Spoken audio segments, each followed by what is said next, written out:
네, 김광삼 변호사와 함께 좀 더 자세한 얘기 나눠보겠습니다. 안녕하십니까? 네, 안녕하세요. 네. 자, 아직까지 박 전 대통령이 법원에 직접 나올지 안 나올지 여부를 밝히지 않고 있는데 어떤 결정을 내릴까요? 일단 뭐 오늘이나 내일은 당연히 결정을 내리셔야 할 겁니다. 왜냐하면 지금 전직 대통령이잖아요. 네. 그래서 일반 사람 같으면 뭐 그건 나중에 임박해서 얘기를 해도 상관이 없는데 이제 경호 경비에 관한 문제가 있어요. 또 예. 법원 네. 자체는 검찰과 굉장히 틀립니다. 검찰 자체는 이게 경호 경비하는데 굉장히 어떻게 보면 상황이 좋죠. 왜냐하면 폐쇄적이면서 아무나 드나들 수가 없는 그런 상황인데 법원은 뭐 재판받으러 다니는 사람, 뭐 증인이랄지 피고인이랄지 또 네. 관계인들이 많이 드나들기 때문에 네. 네. 사실 이걸 경비 경호하기가 굉장히 어려워요. 그런데 이제 박근혜 대통령이 아마 고심을 하고 있는 것으로 보입니다. 그래서 만약에 불출석을 하기로 하면 마치 네. 방어권을 포기하는 듯한 그런 느낌이 주지 않습니까? 네. 그러면 네. 될 대로 되라 이제 그런 느낌을 주기 때문에 또 검찰에서 청구한 영장이 법원에서도 쉽게 발부할 수도 있다. 그래서 네. 본인에게 불리하다 생각할 수도 있고요. 근데 이제 박근혜 전 대통령의 어떤 특징을 보면 지난번에 검찰에서 조사할 때도 그 본인의 피의자 신문조서를 7시간 동안 읽어보면서 꼼꼼히 챙길 정도 되면 네. 아마 영장 심사에 나와서 할 말은 하고 자기의 억울함을 토로하겠다. 네. 그렇게 될 가능성도 상당히 있다고 저는 봅니다. 예. 네. 그러면은 출석을 하는 경우 또 출석을 하지 않는 경우 각각의 경우를 나눠서 이게 절차가 어떻게 진행되는지 박근혜 전 대통령은 어디에 머물게 되는지 이걸 좀 자세히 알아볼까요? 일단 뭐 출석을 하게 되면 원칙적으로는 검찰에 1시간 전에 와야 합니다. 그래서 네. 일반 이제 그 절차를 한번 보면요. 네. 영장을 검찰에 청구하면 법원서 영장 신문 기일을 정해요. 네. 신문 기일과 시간을 정하면 그때 강제 구인장을 발부를 합니다. 네. 근데 강제 구인장에는 원래는 강제 구인장의 의미는 강제로 데려올 수 있는 것을 의미하지만 네. 근데 강제 구인을 할 때 또 데리고 오면 유치해야 하잖아요. 어딘가를. 그래서 이제 형사소송법 72조에 보면 네. 판사가 유치할 필요가 있을 때, 그러니까 유치할 필요가 없을 때는 유치 장소를 정할 필요가 없어요. 이게 유치할 필요가 있을 때는 교도소, 구치소, 경찰서 유치장에 유치할 수 있다 이렇게 예. 정하고 있어요. 네. 그렇기 때문에 사실은 유치할 장소를 정하지 않아도 되는 거예요. 필요가 없다고 하면. 그래서 박 전 대통령이 만약에 영장 심사를 받으러 안 오면 본인 자택에 있을 수도 있는 법적으로는 문제가 없는 거죠. 네네. 그냥 단지 지난번 이재용 부회장님처럼 그러면 구치소에 지금 형사소송법에 의하면 구치소에 보낼 수 있는 근거가 돼 있거든요. 예. 그러면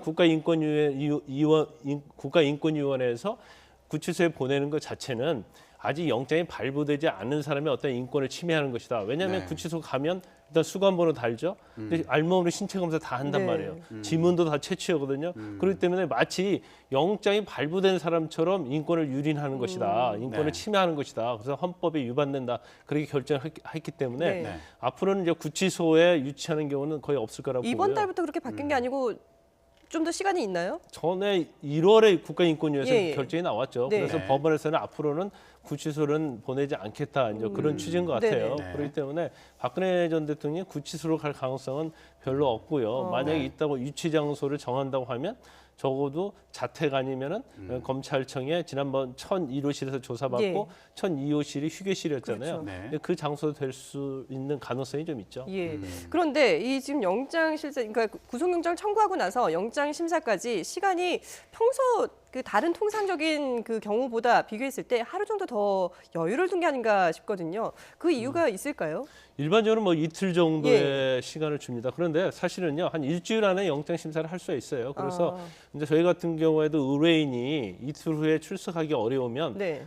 그거에 대한 시간 변경 신청을 내죠. 그런데 지금 원래는 이 통상적인 사례에 좀 벗어나서 네. 박 전 대통령에 대한 3일을 줬거든요. 네. 그래서 이제 두 가지 의미가 있다고 봐요. 이제 첫 번째는 법원도 당일날 다 기록을 다 볼 수 없으니까 네. 미리 서면을 좀 많이 봐야겠다. 이제 그런 취지일 수도 있고요. 그러니까 지금 검찰에서 넘긴 서류만도 뭐 만 쪽에 달한다고 하는데요. 예, 만쪽 이상 된다고 예. 하니까 그러면서 또 박 전 대통령이기 때문에 좀 시간적 여유를 좀 주는 그런 의미도 좀 포함되어 있지 않나 싶습니다. 네. 예.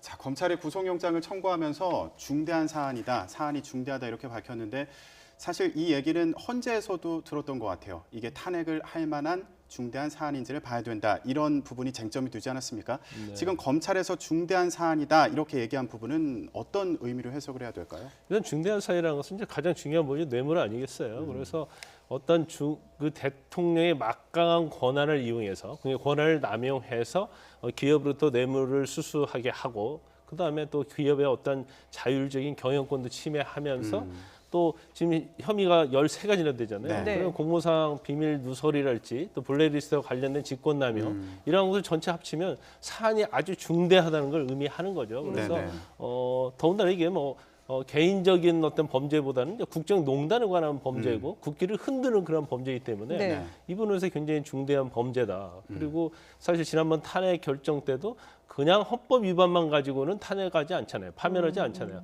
헌법 위반의 어떤 중대성이 네. 있어야지 탄핵을 하기 때문에 이제 중대성의 의미는 상당히 비슷하다 이렇게 보시면 될 것 같습니다. 예.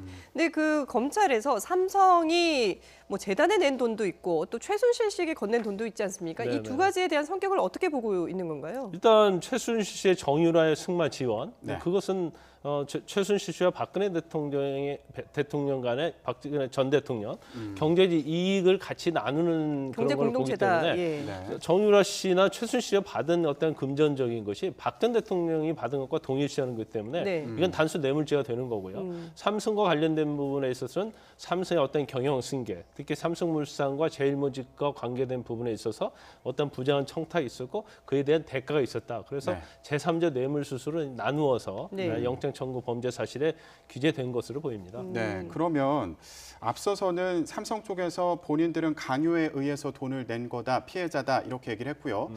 그리고 직권 남용, 뭐 강요 이런 얘기들이 나오지 않았습니까? 이번에는 이 부분이 어떻게 정리가 된 건가요? 그건 아마 지금 그 검찰에서 영장 청구 범죄 사실은 일단 특검의 그런 내용을 그대로 네. 이어받아서 뇌물로 적시를 한 것을 보여요. 그렇기 때문에 일단 이재용 부회장이 이제 뇌물 공여자로 영장이 청구돼서 발부됐고 또 기소가 됐지 않습니까? 네. 그에 따라서 뇌물로 박 전 대통령에 대해서 영장 범죄 사실을 기재한 것이고 네. 또 만약에 영장이 발부가 되면 그 다음에 뇌물로 기소를 할 겁니다. 그런데 사실 이제 그분은 약간 논란의 여지가 있고 또 최순실 재판과 관련해서도 지금 직권남용으로 기소돼 있거든요. 네. 직권남용은 최순실 씨와 공범으로 기소가 돼 있는데 대통령의 직권을 남용해서 돈을 내게 했다는 거죠. 그렇게 그러니까 직권남용에서 강요해서 돈을 냈다는 것이 범죄 사실인데 특검이나 지금 검찰에서 영장 범죄 사실 자체는 그게 아니고 부정한 청탁하고 뇌물을 받았다는 거잖아요. 네. 네. 그러니까 이거 약간의 상충됨이 있을 수 있어요. 그런데 이런 경우를 우리가 어떤 한 개 행위가 직권남용도 해당이 되고 뇌물도 해당될 때를 우리가 상상적 경합이라고 합니다. 예. 그러니까 한 개 행위가 여러 개의 범죄에 해당이 될 때 그래서 네네. 그렇게 검찰에서 나중에 공소장 변경을 할지 예. 아니면은 그러니까 최순실 씨에 대한 공소장 그렇죠. 변경 최순실 씨랑 말씀이신 공소장 거죠? 변경. 예. 왜냐하면 박근혜 전 대통령에 대해서는 뇌물로 그냥 이미 기소가 돼 되기 때문에 있으니까요. 그래서 네.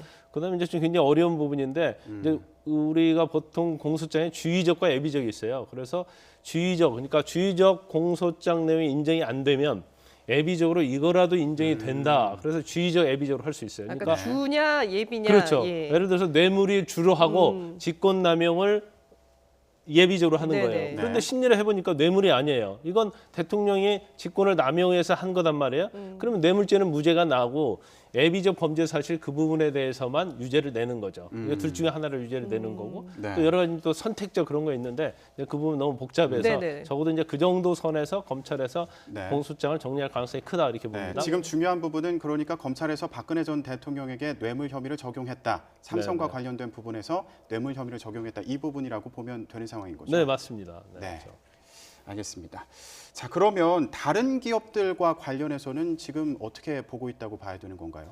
일단 삼성과는 좀 다르게 보고 있는 것 같아요. 삼성 같은 경우는 어떤 부정한 청탁이나 대가 관계 그리고 정유라 씨에 대한 승마 지원 관계에서 쭉 보면 뭔가 이권, 경영 승계와 관련된 부분이 굉장히 개입이 돼 있다. 그리고 그 과정에 보면 독대도 다른 기업들과 달리 3번이나 했었고요. 네네. 또 박상진이랄지 뭐 관계된 임원들이 계속 독일을 왔다 갔다 하고 또 네. 내부적으로 다 정리해서 굉장히 치밀하게 어떤 뇌물이 이루어졌다고 보고 있어요. 그렇지만 지금 SK와 관련된 부분은 사면과 면세점에 관한 부분이거든요. 그런데 아마 검찰도 그렇고 뭐 특검에서는 조사를 못했잖아요. 네. 검찰은 조사하는데 거기에 대한 뭐 부정한 청탁이나 대가성 그 부분이 굉장히 애매하다고 보고 있는 것 같아요. 물론 구치소에 가서 뭐 곧 뭐 귀국할 것이다. 우리의 짐이 무거워진다. 숙제가 많아진다. 네. 그런 네. 것은 있지만 그것은 미리 뭐 귀뜸을 해줄 수 있는 거거든요. 사면에 대해서.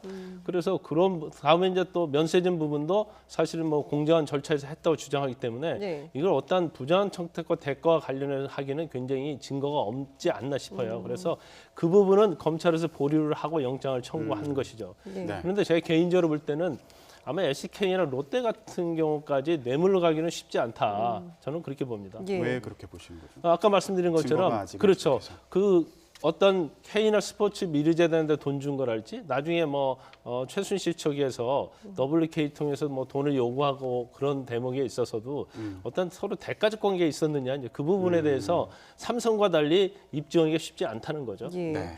모레 이제 이 법원에서 결정을 내리게 되는데 담당 판사가 강부영 판사입니다. 사실 뭐 어깨가 무거울 것 같습니다. 근데 검찰에서도 법과 원칙에 따라 결정을 했듯이 강부영 판사 역시 법과 원칙에 따라 이번 결정을 내리겠죠. 네, 영장 전담 판사가 이제 세 분이 있어요. 네. 근데 네. 그 중에서 한 두 분이 부장 판사시고 어떻게 보면 평판사고 영장 전담 판사 중에 굉장히 막내예요. 네. 근데 막내다 하더라도 뭐 40대 중반이고 또 판사 생활을 굉장히 오래 했기 때문에 네. 네. 이제 법에 있어서는 아주 정통적이다 이렇게 보시면 될 것 같고요. 네. 저는 이제 박근혜 전 대통령, 그러니까 우리나라 전 대통령에 대한 영장 심리잖아요. 처음 있는 그렇죠. 일이죠. 예. 굉장히 신중할 거고 네. 또 같이 영장 전담부에 있는 판사들과도 상의를 할 가능성이 크다고 봅니다.